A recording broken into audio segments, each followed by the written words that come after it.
गृह मंत्री अमित शाह ग्वालियर में, और ग्वालियर में आज एक बड़ी बैठक हो रही है। थोड़ी देर में संभागीय पदाधिकारियों की बैठक होगी। केंद्रीय मंत्री नरेंद्र सिंह तोमर और केंद्रीय मंत्री ज्योतिरादित्य सिंधिया भी मौजूद हैं।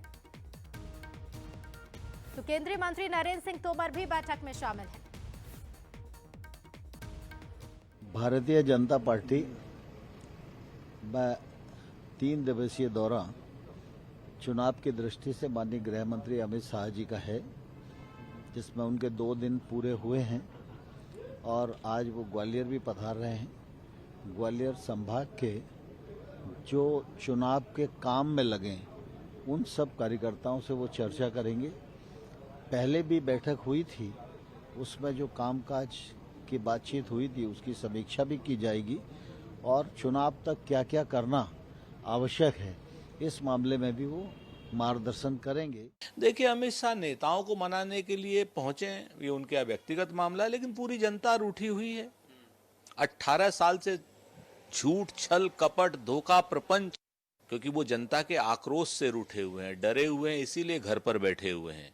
तो आपके आने से नेता तो मान सकते हैं महल जाने के लिए, लेकिन जनता जो है 17 तारीख को पंजे का बटन दबाएगी और आप रूठों को महल के कोप भवन में ही भेजेगी। और ज्यादा जानकारी के लिए सीधे रुख करते हैं ग्वालियर से संवाददाता उमेश पाराशर का। उमेश, क्या अपडेट है बैठक को लेकर? लगातार संभागवार बैठकें जारी है और आज गड़ी ग्वालियर पहुंची है। जी उमेश, सुन पा रहे हैं आप मुझे? चलिए फिर से कोशिश करेंगे, उमेश से सुनेंगे और ज्यादा जानकारी लेंगे इस बैठक के बारे में। उमेश, बैठक के बारे में जानकारी दीजिए। बिल्कुल, देखिए ऋतु, आवाज आ रही है आपको? ऋतु मेरी? जी जी ऋतु, आवाज आ रही है मेरी? जी उमेश, मैं सुन पा रही हूँ, आपको अपनी बात पूरी कीजिए। जी जी, देखिए ये महत्वपूर्ण बैठक है और केंद्रीय गृह मंत्री अमित शाह अभी जो होटल है वहां पहुंच चुके हैं। और पहले मैं आपको पीछे की तस्वीरें बता देता हूं। ये वही होटल है जिसमें कुछ देर बाद जो बैठक है, संभागीय बैठक है, वो शुरू होने वाली है। और अभी केंद्रीय गृह मंत्री अमित शाह यहाँ पहुंच चुके हैं। उनके साथ केंद्रीय मंत्री नरेंद्र सिंह तोमर, उसके साथ ही ज्योतिरादित्य सिंधिया और तमाम केंद्रीय मंत्री और सांसद भी यहाँ पर मौजूद हैं। अभी सोमनाथ ट्रस्ट की जो ऑनलाइन बैठक है वो गृह मंत्री ले रहे हैं और उसके बाद जो संभागीय कार्यकर्ताओं की बैठक है वो होनी है। लेकिन मैं आपको बता दूं, 2018 के जो परिणाम जिस तरह से रहे थे, बीजेपी के लिहाज से काफी अच्छे नहीं रहे थे और यही वजह है कि अब बीजेपी के जो बड़े केंद्रीय नेता हैं वो उन्होंने ग्वालियर चंबल की कमान संभाल ली है, क्योंकि जो 34 सीटें हैं उनसे कहीं ना कहीं जो मध्य प्रदेश की सत्ता का जो रास्ता है वो तय होता है। और यही वजह है कि अब लगातार जो अमित शाह उनका दौरा है, तकरीबन 11 महीने में यह तीसरा अमित शाह का दौरा है।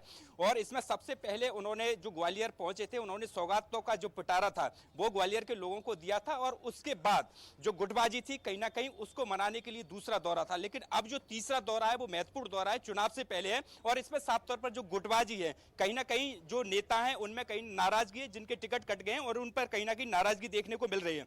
यही वजह है कि आज अमित शाह यहाँ पर पहुंचे हैं और जो रूठे हैं उनको मनाने की पूरी कवायद की जाएगी, क्योंकि चंबल की जो 34 सीट है वो महत्वपूर्ण मानी जा रही है। लेकिन मैं आपको बता दूं, बैठक से पहले जितने भी नेता हैं वो अंदर जा चुके हैं, लेकिन जो नाराज हैं, अगर कद्दावर नेता अनूप मिश्रा की बात की जाए या पूर्व महापौर समीक्षा गुप्ता की बात की जाए, या तमाम ऐसे बीजेपी की जो नाराज नेता है वो यहाँ पर अभी नहीं पहुंचे। यानी कहीं ना कहीं कवायद तो पूरी की जा सकती है इस बैठक में, लेकिन अभी जो नेता है, जो नाराज नेता है, वो कहीं ना कहीं नहीं पहुंचे। अब देखना यह होगा कि इस बैठक के बाद जितने भी नाराजगी नेताओं की है वो दूर हो पाएगी या इसी तरह से बीजेपी को कहीं ना कहीं चुनाव में इसका नुकसान होगा। देखो, मैं अब आपको बता दूं, जिस तरह से जो 20 सीटें हैं वो कहीं ना कहीं भितरघात का बीजेपी को खतरा है और यही वजह है कि अब ये बैठक है वो शुरू होगी और उसमें पूरी रणनीति बनाई जाएगी कि जो विधानसभा चुनाव है उसमें कहीं ना कहीं जो बीजेपी कार्यकर्ता है उनमें किसी तरह की नाराजगी नहीं रहे। बिल्कुल उमेश, क्योंकि जिस तरह से जबलपुर संभाग में रूठों को मनाने की जो कोशिश थी वो तो पूरी होती नजर आई, लेकिन यही कोशिश ग्वालियर में कितनी सफल होगी ये देखना बेहद दिलचस्प होगा। फिलहाल शुक्रिया आपका